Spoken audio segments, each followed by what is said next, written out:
Okay, here's a very interesting case study. Someone say that their company has a foreign transactions and order. What do they do is that they order timber from Vietnam, ship directly to Hong Kong. Okay, and then and logistic documents and billing is under this Malaysia company. So, the question is that will they issue sales e-invoice as usual and self-bill purchase? So they want to check whether it's correct. So let's just understand the situation, right? So they say that order the timber. So it's like this, right? So they order from Vietnam the timber. So that means they purchase, right? So and the Malaysians, right? Let's say we call this Mr. Timber DIY, right? And they purchased it, right? So when they purchase, right, what should we treat, right, as here? And then after, and they also sell this timber as an export to Hong Kong.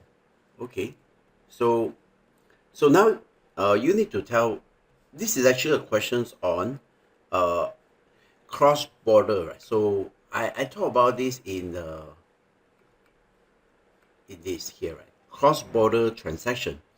So it involves a transaction between a Malaysian buyer and a foreign supplier and vice versa. And in this case study, right, they involve this Malaysian company involved as a importer and an exporter, right? So anything that is outside of Malaysia is called cross border. So now let's take a look at here. So when the goods sold, right, Malaysia is a purchaser, right? So rendered by foreign seller. So that means the foreign seller in this case is Vietnam, and then it sell the timber to Malaysian purchaser. So in that case, uh, the foreign seller will issue an invoice, right? No doubt, right? But what Malaysian purchaser need to do is that they need to issue a what is that? The Malaysia is required to issue a self-bill e-invoice to document the state expenses. Okay, so that is the key, right? Yes, when you are um, when you purchase something from a foreign country, you need to issue self-bill e-invoice to say that it is the expenses, right? Because it's a cost of goods sold, right? So yeah, so that is for the tax purpose. So that is settled for the for if you are purchaser, right? So now purchase you need self bill e invoice. Okay, purchase self bill invoice. Now on another hand is that if you want to say another example would be that you are a seller, you sell something, right?